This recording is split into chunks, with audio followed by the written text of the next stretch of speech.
하나님 말씀 사도행전 13장 1절로 3절의 말씀을 한 마음으로 읽겠습니다. 사도행전 13장 1절로 3절입니다. 안디옥 교회에 선지자들과 교사들이 있으니 곧 바나바와 니게르라 하는 시몬과 구레네 사람 루기오와 분봉왕 헤롯의 젖동생 마나엘과 및 사울이라. 주를 섬겨 금식할 때에 성령이 이르시되 그를 위하여 바나바와 사울을 따로 세우라 하시니 이에 금식하여 기도하고 두 사람에게 안수하여 보내니라. 아멘. 모든 성경은 성령의 감동으로 기록된 하나님의 말씀임을 믿습니다. 인사하겠습니다. 사랑합니다. 축복합니다. 예배가 성령입니다. 예배 받읍시다. 말씀하여 주옵소서. 마음의 문을 엽니다. 듣고 하고 말씀으로 살겠습니다. 아멘. 하나님은 교회가 성장하기를 바라십니다. 일반적으로 교회의 성장을 세 차원에서의 성장으로 이해합니다. 첫째는 말 그대로 성장입니다. 양적 증가의 차원에서 성장을 의미하는 말이죠. 복음이 전파되어 새로운 영혼들이 교회 공동체에 더해지는 것을 말합니다. 그리고 사람의 수의 증가와 사역의 활성화가 나타나는 단계가 되겠죠. 마태복음 28장 19절에 가서 모든 민족을 제자로 삼아. 사도행전 2장 47절을 보면 주께서 구원받는 사람을 날마다 더하게 하시니라. 두 번째는 성숙입니다. 성도 개개인의 신앙, 또 인격, 사랑이 깊어지는 내적 성장, 곧 질적 성장을 의미하는 말이죠. 그래서 교회의 성장은 단순히 사람이 많아지는 것이 아니라 그리스도의 장성한 분량까지 자라나는 것을 포함합니다. 에베소 4장 13절에 보면 우리가 다 하나님의 아들을 믿는 것과 아는 일에 하나가 되어 온전한 사람을 이루어 그리스도의 장성한 분량이 충만한 데까지 이르리니. 세 번째는 확장입니다. 이것은 사명적이고 영향력의 차원의 성장입니다. 그래서 그 방향성이 선교적입니다. 교회가 자라서 성숙해지면 그 영향력이 지역과 세상으로 확장됩니다. 단지 규모의 확장이 아니라 하나님 나라로 확장되는 겁니다. 사도행전 1장 8절 오직 성령이 너희에게 임하시면 너희가 권능을 받고 예루살렘과 온 유대와 사마리아와 땅끝까지 이르러 내 증인이 되리라. 그래서 성장하고 성숙한 교회는 가든지 보내든지 후원하든지를 통해서 이 땅에 하나님의 나라를 확장시켜 나가야 합니다. 건강한 성도, 건강한 교회는 양적 성장만 추구하지 않고 질적 성숙을 통해서 연장적으로 확장되어가는 그 균형을 갖춘 교회라고 볼 수가 있겠죠. 정리하자면 성장은 씨앗을 심는 것이라면 성숙은 뿌리를 내는 것이고 확장은 열매를 나누는 것입니다. 이 세 차원의 성장으로 조화를 이룰 때 그 교회는 진정한 의미에서 하나님 나라의 통로가 되는 겁니다. 바로 오늘 설교가 하나님의 경륜교회 제4부 성숙 고난 영광의 교회 그 5번째로 교회의 선교적 사명, 전체적으로 보면 20번째 설교를 지금 우리는 나누고 있습니다. 앞에서 살핀 대로 교회는 그 존재 자체가 선교적이며 성령의 인도하심 속에서 세상 속으로 파송된 공동체입니다. 부름받은 공동체지만 또한 파송된 공동체라고 하는 것이 교회의 본질인 거죠. 그 모델을 수리아 안디옥 교회를 통해 배우고 은혜와 가져야 할 사명적인 열심이 무엇인가를 나누고자 합니다. 성경에는 안디옥이라는 지명이 2곳에 집중됩니다. 하나는 오늘 우리가 이야기하는 수리아 안디옥과 피시디아 안디옥입니다. 수리아 안디옥 교회가 세워지기까지의 과정과 오늘 우리가 본문으로 읽은 사도행전 13장을 보면 이렇습니다. 오늘 설교의 내용은 사도행전 7장부터 오늘 읽은 본문까지, 그러니까 사도행전 7장을 펼쳐놓고 말씀과 설교자를 번갈아 집중하면서 말씀을 드려야 할 것 같습니다. 사도행전 7장 54절로 8장 4절을 보면 스데반 집사의 순교 이후 큰 박해가 일어나 예루살렘 교회 성도들이 각지로 흩어졌습니다. 이 흩어진 성도들이 피신만 한 것이 아닙니다. 그냥 도망간 게 아니에요. 그들은 가면서 복음을 전파했습니다. 그 흩어진 사람들이 두루 다니며 복음의 말씀을 전할세 그랬어요. 그리스도인은 단지 삶의 현장 속에서 쫓겨 사는 삶이 아닙니다. 그 삶의 어떠한 정황이라 한다 할지라도 복음의 증거자로 서 있음을 기억해야 됩니다. 안디옥 교회는 이 박해로 인한 흩어짐 속에서 탄생한 교회인 거예요. 교회는 놀랍게도 그 생명력이 고난과 환난 중에서도 자라간다 하는 거예요. 사도행전 11장 19절을 보면 흩어진 성도들이 베니게 구부로 오늘 수리아 안디옥까지 가서 복음을 전했습니다.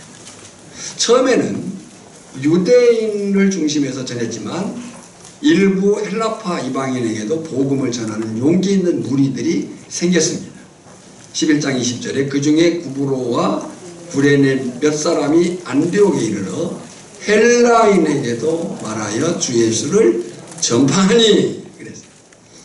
그러니까 복음이 처음으로 유대인의 경계를 넘어선 곳이 바로 수리아 안디옥입니다.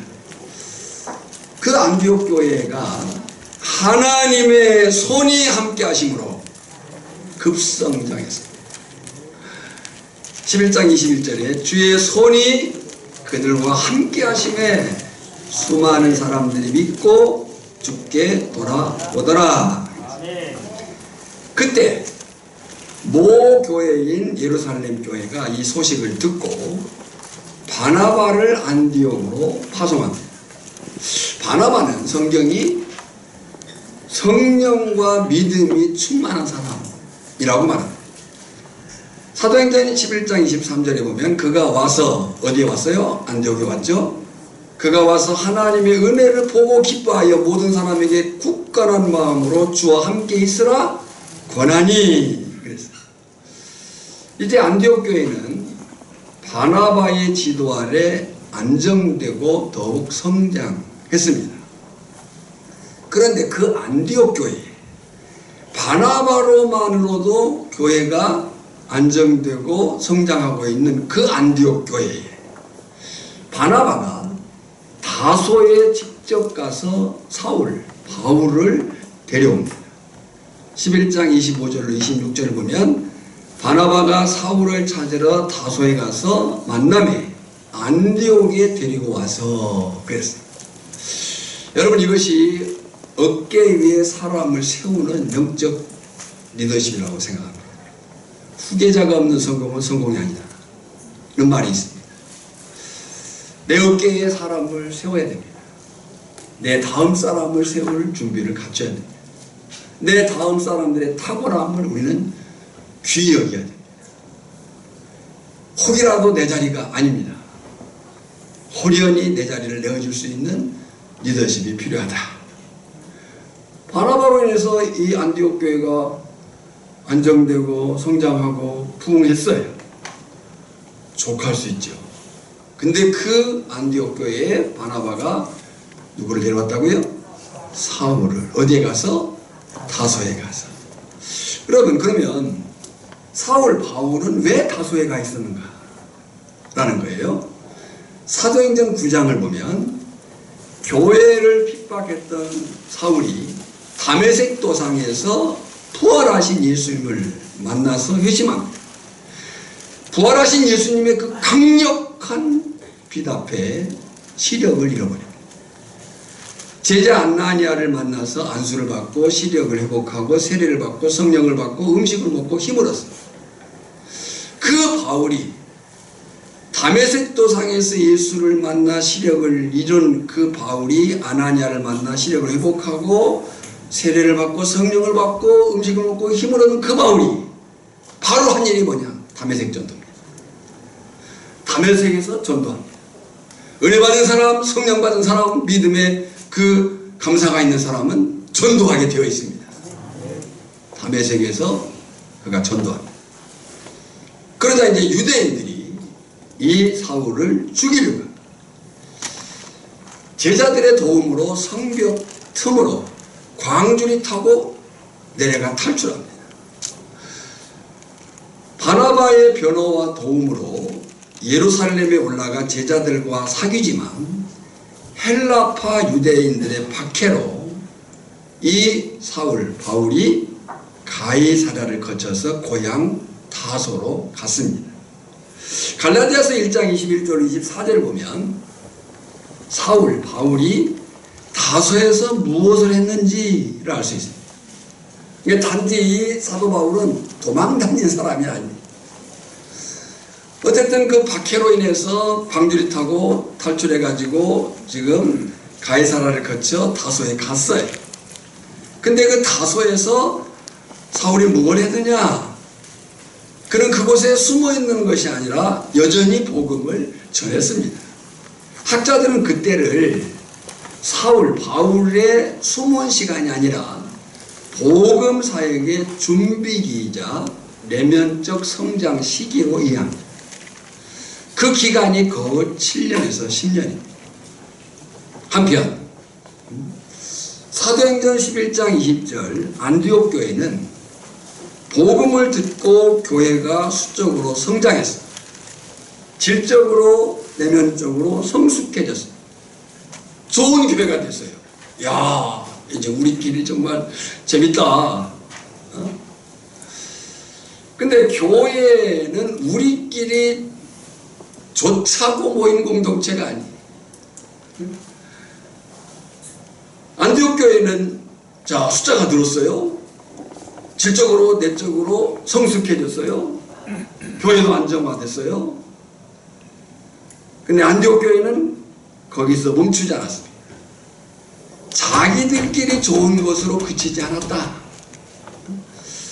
이제 사역의 확장, 복음의 확장, 하나님 나라의 확장을 위해서 바나바가 다소에 머물고 있는 사울, 바울을 직접 데려온 거예요.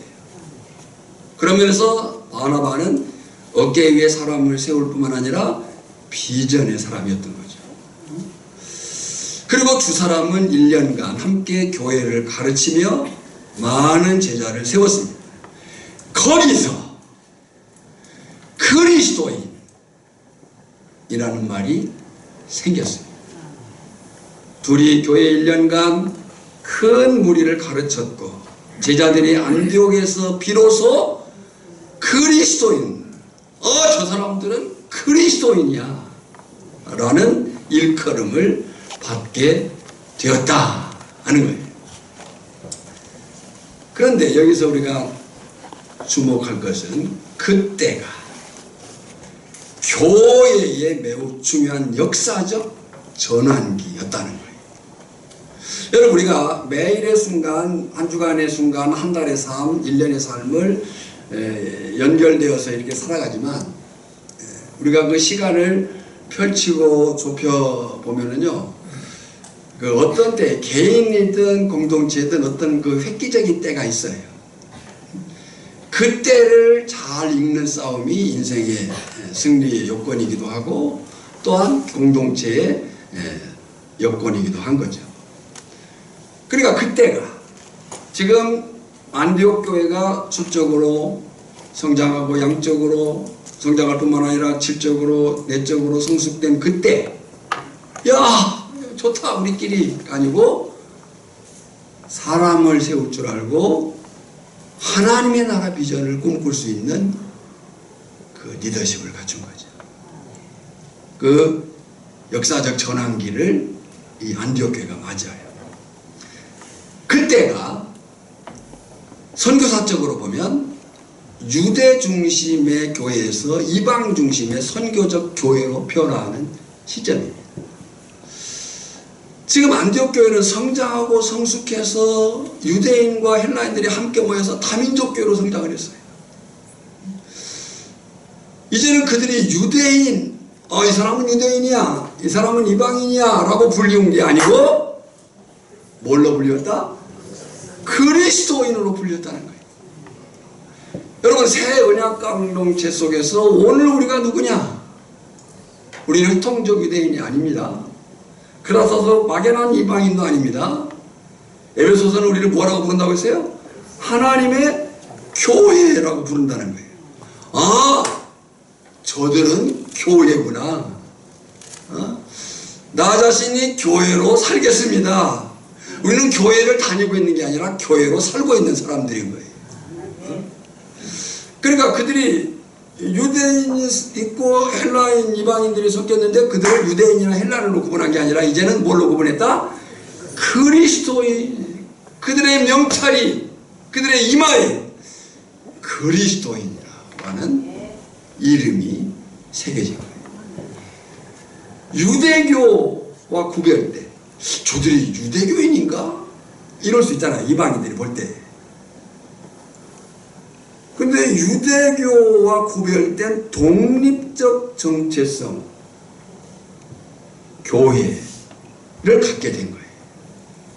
오늘 저나 여러분이 누구인가?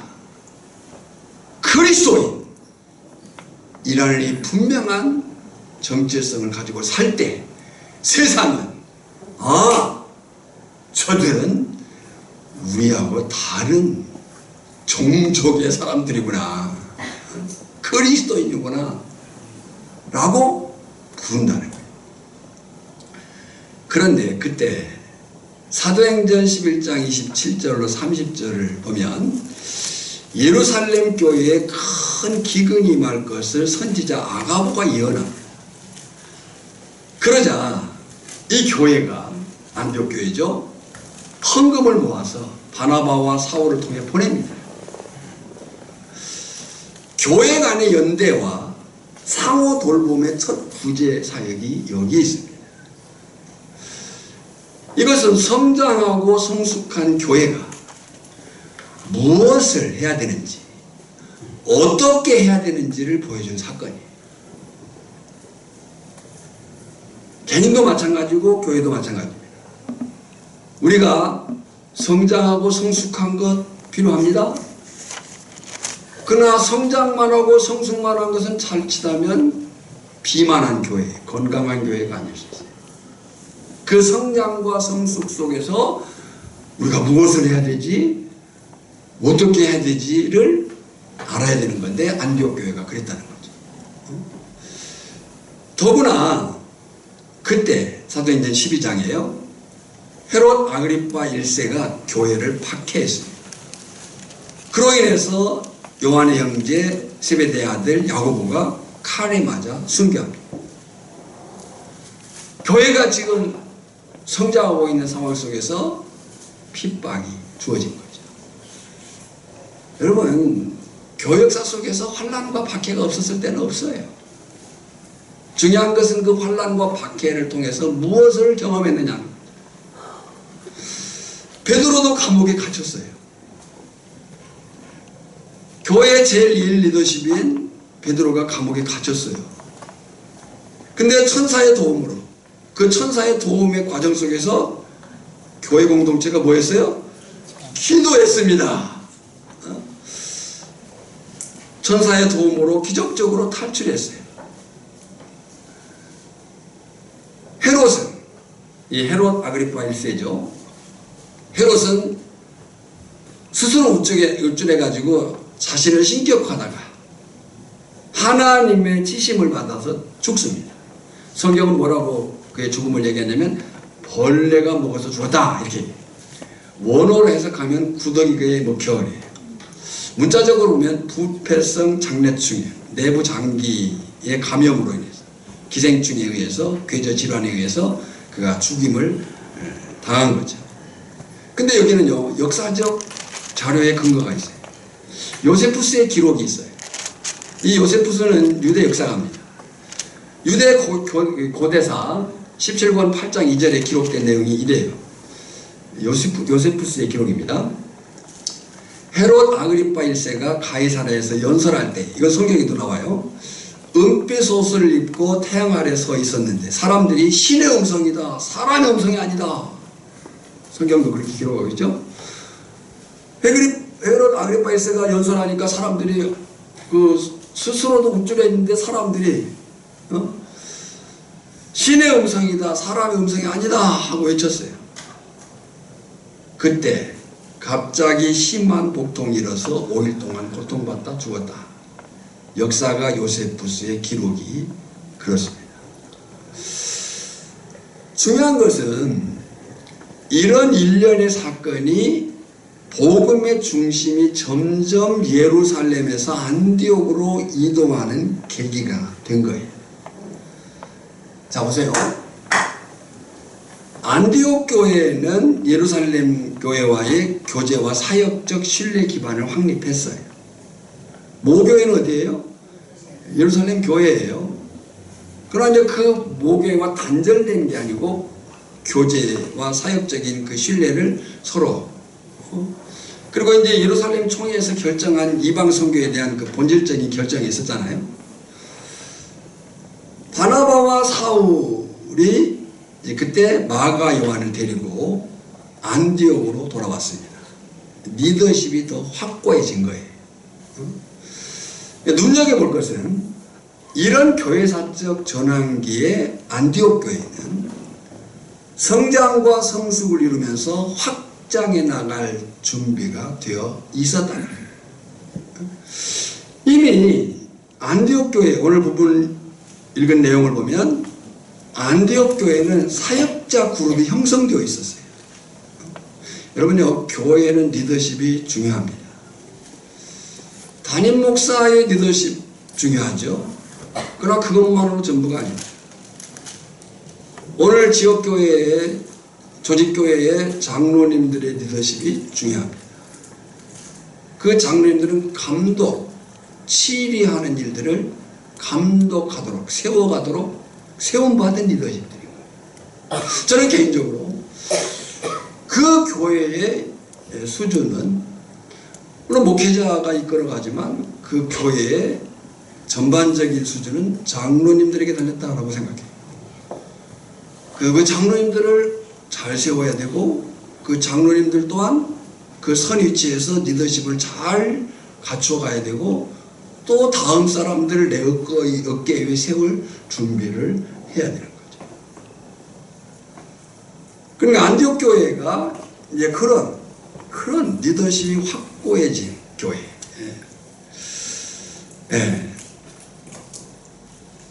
여러분 한번 따라합시다. 하나님은 사람을 통해서 일하십니다. 준비된 사람을 통해서 일하십니다. 다시 한번 하겠습니다. 하나님은 교회를 통해서 일하십니다. 준비된 교회를 통해서 일하십니다. 하나님은 일하셔요. 태초로부터 지금까지 일하시고 예수님도 아버지께서 일하신 나로 일하신다 이렇게. 주님은 지금도 일하고 계셔요. 사람을 통해서 교회를 통해서 일하십니다. 13장 1절에 보면 안디옥 교회에 선지자들과 교사들이 있으니 곧 바나바와 니게를 아는 시므온과 쿠레네 사람 누게오와 분봉왕 헤롯의 젖동생 마나임과 및 사울이라. 여기서 개개인의 인물 소개는 생략하겠습니다. 시간적으로 보면 사도행전 11장 26절과 13장 1절 사이에는 약 2, 3년간의 그 교회사적 공백기가 있어요. 그러니까 11장 26절과 13장 1절에는 약 2, 3년간의 시간적 갭이 있다. 하지만 그 기간이 초대교회가 유대 중심에서 이방 선교 중심으로 전환되는 결정적 시기가 되는 거예요. 바로 그 결정적 시기에 안디옥 교회가 정체성을 확립한 거예요. 정체성이 뭐라고 확인됐어요? 그리스도인이라 그랬어요. 자신들이 누구인가가 분명히 세워진 거예요. 내가 누구인지를 알아야 내가 어떻게 살아야 될지가 결정되는 거예요. 그들이 어떤 정체성으로 확인됐다고요? 그리스도인. 무엇이 그들을 그리스도인이라고 했을까요? 무엇이 사람들이 저 사람들은 그리스도인이야 라고 했겠냐고요? 그들의 복음 안에서의 삶이, 믿음뿐만 아니라 삶이, 아이고 교회 다니면 뭐해, 10년 다녀봐 똑같아, 이걸 우리가 치욕으로 생각해요. 부끄럽게 생각해요. 나 교회 다닌 지 10년 20년 됐어. 변함이 없는 것은 좋은 일이지만 변화가 없는 일은 두려워해야 되고 부끄러워해야 되고. 그러니까 저들이 누구인가가 이제 확인됐잖아요. 그리스도인. 저 사람들은 그리스도인이야. 저 사람은 오천교회 성도야. 아멘이야. 뭐가요? 뭐가 그렇게 증명됐다는 거예요? 삶이 그렇게 살았다는 거예요, 그들은. 박해 속에서도 성장했어요. 환경적으로 보면 고흥이 우리나라 인구 가운데 소멸지역으로 지정되어 있어요. 안타깝게도. 포항 다음으로 두 번째인가 그래요. 6만여 명 살고 있어요. 이것이 사람들 일반적 흐름이에요. 어쩌면 우리 속에도 그런 생각이 내재될 수 있어요. 그러나 우리 시각은 달라야 된다고 생각합니다. 아닙니다. 하나님이 흔들어 세우시면 하나님의 사람들은 언제든지 존재한다.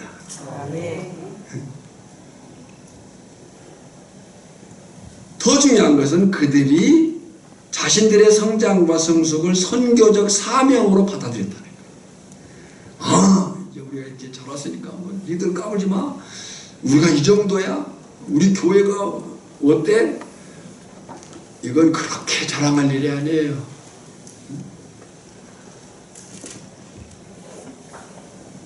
그 교회가 확인됐으면, 누구인지 확인됐으면 무엇을 해야 될지를 생각을 해야 돼요. 근데 이 안디옥 교회가 성장과 성숙을 선교적 사명으로 받아들였다는 거예요. 다시 말씀드려요. 하나님은 사람을 통해서 일하십니다. 어떤 사람을? 준비된 사람. 하나님은 교회를 통해서 일하십니다. 어떤 교회를? 준비된 교회를.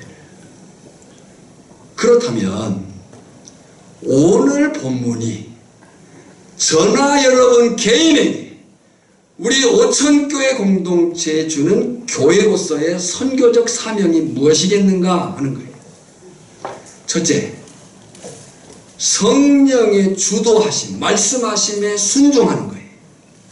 2절에 보면 주를 섬겨 금식할 때에, 여기 금식은 단지 뭘 안 먹는 걸 의미한 게 아니라 예배할 때예요. 주를 섬겨 예배할 때에 성령이 이르시되, 그랬어요. 안디옥 교회는 예배 중에 성령의 음성을 들었어요. 이 시간도 성령의 음성을 들으시기를 바랍니다. 목사의 목소리를 듣는 게 아니고 성령의 음성을 들으라. 예배 가운데 금식하며 주를 섬기는 중에 성령께서 말씀하셨어요. 여러분, 선교는 인간적 열심이 아니라 성령의 주권적 인도하심이 시작되는 성령의 역사인 줄 믿습니다. 우리가 해야 될 일은 결정이 아니라 경청이에요. 뭐라고 일렀어요? 내가 불러 시키는 일을 위하여 바나바와 사울을 따로 세우라 하시니, 아니 바나바와 사울이 어떤 사람이에요? 지금 안디옥 교회에서 중심 리더십이에요. 근데 그들을 따로 세우라. 이제 교회는 결정이 아니라 경청하는 거고, 교회는 이 하나님이 이미 부르신 사람을 분별하고 파송하는 공동체. 무엇을 할지 내가 먼저 정하는 것이 아니라 하나님이 이미 일하고 계신 자리에 순종하며 참여하는 거예요. 성령의 음성에 민감한 교회, 그것이 바로 선교적 교회입니다. 두 번째, 그래서 선교적 교회는, 교회 선교는 공동체적 분별과 순종으로 이루어져야 돼요. 3절입니다. 이에 금식하며, 앞에 금식하고 다른 금식이에요. 이에 금식하며 기도하고 두 사람에게 안수하여 보내니라. 그랬어요. 아이고, 안디옥 교회가 어떻게 세워졌는데요? 이 바나바와 사울이 떠나면 어떻게 합니까? 이게 아니에요. 그들은 하나님의 뜻 앞에 경청했고 순종하는 거예요. 성령의 말씀을 듣고 즉시 행동했어요. 그들은 다시 한번 금식하며 기도하고 공동체 전체가 하나님의 부르심에 응답했어요. 이것이 중요해요. 선교는 개인적 헌신을 요구하지만 교회가 갖는 사명이에요. 중요한 말입니다. 개인적 헌신을 요구하지만 선교는 교회에게 주어진 사명이에요. 선교, 유앙겔리조 라는 말은 복음을 전한다는 거예요. 그런데 선교는 개인의 헌신을 근거해요. 그러나 교회 공동체를 통해서 선교가 수행돼야 돼요. 사도행전 1장 8절, 오직 성령이 너희에게 임하시면, 여기 너희에게라는 말이 판테스테라는 말인데 너희 모두에게, 너희 모두는 지금 개인이 포함되어 있지만 공동체를 얘기하는 거예요. 지금 하나님은 우리 개인들에게 말씀하고 계시지만 우리 교회 공동체에 말씀하고 계시는 겁니다. 판테스테, 너희 모두에게 임하시면 너희 모두가 권능을 받고, 어떤 한 개인만의 문제가 아니에요. 공동체가. 오순절 성령의 역사는 개인적인 사건이기도 했지만 마가다락방에 임한 공동체적 사건이었다. 너희가 권능을 받고 예루살렘과 온 유대와 사마리아와 땅끝까지 이르러 뭐가 돼야 돼요? 내 증인. 가서 네 할 일 해라, 그게 아니에요? 선교는 내 할 일 하러 가는 게 아니에요. 뭐 하는 가요? 내 증인이 되리라. 내 증인이 되리라. 그래서 선교의 성경적 패턴을 보면 개인적 헌신이 교회적 공적 파상으로 이어지는 유기적 연결이 선교 원칙이에요. 개인적 헌신이 교회적 공적 파송을 연결해야 된다. 나 혼자 선교 아닙니다. 파송자가 있어야 됩니다. 누군가 부름을 받으면 교회는 그 부름을 분별해야 돼요. 말릴 수도 있어요. 아니야. 가족이나 교회가 아니라고 말할 수도 있습니다. 개인만의 문제가 아니에요. 개인의 헌신을 요구해요. 그러나 개인적 문제만이 아니라 공동체적 문제. 분별해야 돼요. 말릴 수도 있어야 돼요. 가족이나 교회가 말릴 수도 있습니다. 그리고 그 부름이 분명하다면 함께 순종해야 돼요. 그 부름이 분명하다면 뭐 해야 된다고요? 함께 순종해야 돼요.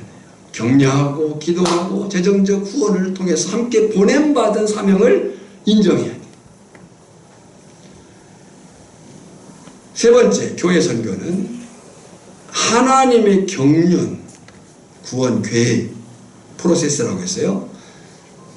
교회의 선교는 하나님의 경륜, 구원, 계획 안에서 세상을 향해야 해요. 여기서 하나님의 경륜, 구원, 계획 안에서란 말이 중요해요.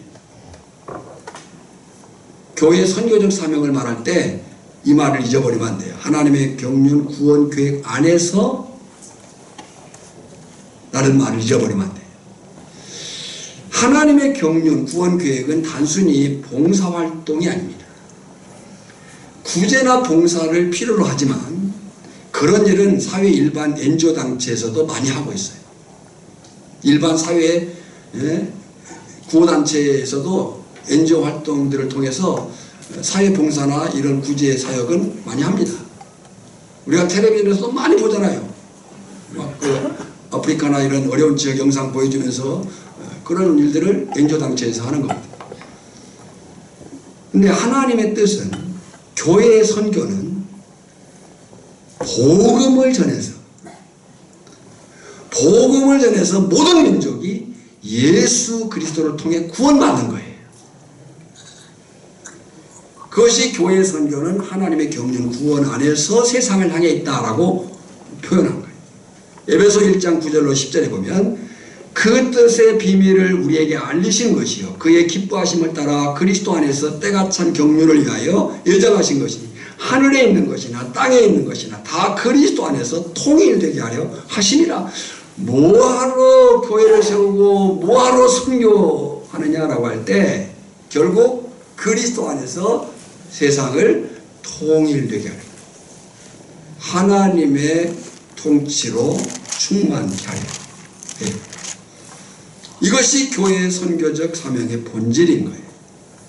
그러니까 우리는 세상의 제도를 변혁시키려 나가는 사람들이 아니에요. 하나님의 통치를 선포하기 위해서 나가는 거예요. 여러분 이걸 좀 우리 이제 개인적으로 직접적으로 연결시키면 우리가 마을 공동체에서 어떤 그 여러 조직들이 있잖아요. 있더라고요. 그 조직 속에서 우리는 그 조직이 마음에 안 들 때가 많아요. 거기 들어가서 우리가 뭘 바꾸자는 게 우리의 싸움이 아니에요. 물론 여러 가지 문제들이 있을 수 있겠죠. 이해할 수 없는, 이해하지 못하면. 그러나 그것이 오늘 선교자로서 전도자로서의 방향이 아니에요. 그 속에서 하나님의 통치 안에 사는 삶이 무언가를 드러내는 거예요. 우리는 세상의 지도를 변혁시키려 나가는 게 아니에요. 하나님의 통치를 선포하기 위해서, 하나님의 나라를 세우기 위해서요. 결과적으로 어떻게 됐어요? 이 안디옥 교회의 파송으로 인해서 복음은 소아시아, 마케도니아, 로마 그리고 결국 땅끝까지 흘러갔어요. 오늘 그 시작점이 본문이에요. 이 세 구절이 그래서 중요해요. 우리에게 다시 적용하자면 선교는 그 방향성이 가는 거예요. 그렇다고 단지 먼 나라로 가는 것만이 아니에요. 가정에서, 일터에서 이 오천이라고 하는, 금산이라고 하는, 고흥이라고 하는, 특히 이 오천이라고 하는 약 400호 400여 명이 사는 오천리 이 마을 공동체 속에서 하나님의 나라를 드러내는 삶이 선교인 거예요. 우리가 그렇게 살아야 돼요. 여러분, 그리스도인들은 아무렇게나 함부로 살도록 부름받은 사람이 아니에요. 생긴 대로 살도록 부름받은 것도 아니에요. 그렇게 말하는 사람들이 있어요. 나는 원래 생긴 게 그래. 아니에요. 우리는 생긴 대로 부름받은 게 아니라 변화받아 살도록 부름받은 사람들인 것을 기억하시기 바랍니다. 생긴 것이 다 다를 수 있어요. 성질도 다를 수 있고. 그러나 우리의 부름은 생긴 대로가 아니라 어떻게? 변화받아 살도록 부름받았다. 그러니까 선교는 그 방향성이 가는 거예요. 근데 그것이 단지 먼 나라의 삶이 아니고 내 가정에서, 여러분, 그 과정 속에서 부부는 사명으로 살아가는 겁니다. 이 서로를 인정해야 되고 또 서로를 받아들여야 돼요. 일터에서, 관계 속에서, 마을 공동체 속에서 하나님의 나라를 드러내는 삶이 선교. 하나님은 오늘도 이 말씀 속에서 저나 여러분을 또 보내시는 거예요. 가서 내 뭐가 되나? 증인이 되나? 가서 네 하고 싶은 대로 하고 네 마음대로 살아라, 이게 아니에요. 가서 내 증인이 되라. 증인이 되라. 오늘 이 말씀 속에서 저나 여러분이 깊이 새겨 듣고 살아낼 것은 안디옥 교회는 자신들의 성장과 성숙에만 머무르지 않았다 하는 거예요. 그들은 성령의 부르심 앞에 순종했고 소중한 사람을 내어드렸으며 세상으로 나아갔습니다. 이제 우리가 아는 대로 이 바울이 나중에 1차, 2차, 3차 이르기까지 그 선교를 마치고 예루살렘에 와서 보고하지만 어디로 가요? 파송교회로 갑니다. 스리 안디옥 교회로 가서 다시 거기서 재충전하고 다시 또 출발한다. 그 결과가 복음은 유럽을 건너서 지금 우리에게까지 이르게 한 거예요. 또한 우리로 인해서 또 다른 세상으로, 또 다른 땅끝으로 가라고 명령하시고 가서 뭐하라고? 내 증인이 되리라. 오늘 저나 여러분도 공동체로서의 오천교회도 마찬가지입니다. 하나님은 우리에게 말씀하십니다. 내가 불러시키는 일을 위하여 따로 세워 보내라. 가든지 보내든지 돕든지 기도로 돕든지 물질로 돕든지 해라. 이 부르심 앞에 순종하는 교회, 세상을 향해 나아가는 교회, 그 교회가 교회의 선교적 사명을 다하는 성숙한 교회요, 고난을 감당하는 교회요, 영광의 교회임을 믿으며 우리 자신들이 오천교회가 그런 성도, 그런 교회이기를 축원합니다. 하나님 감사합니다. 이 말씀 안에서 다시 한번 우리가 누구인가, 내가 누구인가로 확인되어야 되는가를 깊이 생각하게 하시고 또 내가 삶 속에서 어떻게 살아야 되는지를 이 말씀 안에서 다짐하는 거룩한 결단이, 그리고 삶의 간증이 한 주간 동안도 계속되게 하여 주시옵소서. 예수님의 이름으로 기도하옵나이다. 아멘.